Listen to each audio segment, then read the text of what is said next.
Le dialogue national inclusif s'est ouvert mardi 2 avril à Libreville, la capitale du Gabon. Les 600 délégués qui prennent part aux travaux du dialogue national inclusif ont effectivement commencé les travaux lundi 8 avril 2024 dans les différentes commissions et les 3 grandes commissions et leurs 11 sous-commissions sont à pied d'œuvre pour examiner, scruter et analyser les plus de 38 000 doléances sur près de 2 millions déposées par le peuple du Gabon. Elles ont 30 jours pour livrer leurs propositions. Dans notre sous-commission, nous avons travaillé tous ensemble. Nous avons pu justement recueillir les avis des uns et des autres pour arriver déjà au cours de cette première journée à retenir un certain nombre de propositions fortes qui pourraient éventuellement nourrir le document final. Alors aujourd'hui, par exemple, on a parlé de l'immigration, on a parlé de la constitution, on a parlé de la prison, de l'immigration. Ce sont des thèmes hyper intéressants et hyper importants. Et les commissaires se sont épanchés, mais vraiment presque en intégralité sur ces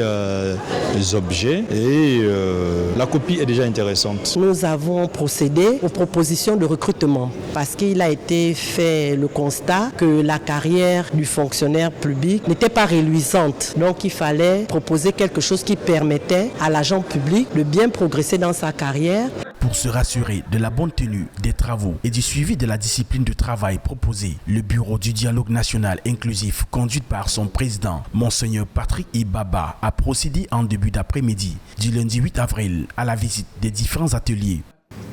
Le Bureau du dialogue national inclusif se réjouit de ce que les commissaires abordent les travaux avec un esprit de sérénité et d'abnégation, de courtoisie et de respect mutuel, conscients de tous les enjeux de l'heure et des attentes de l'ensemble des populations gabonaises et des plus hautes autorités de la République.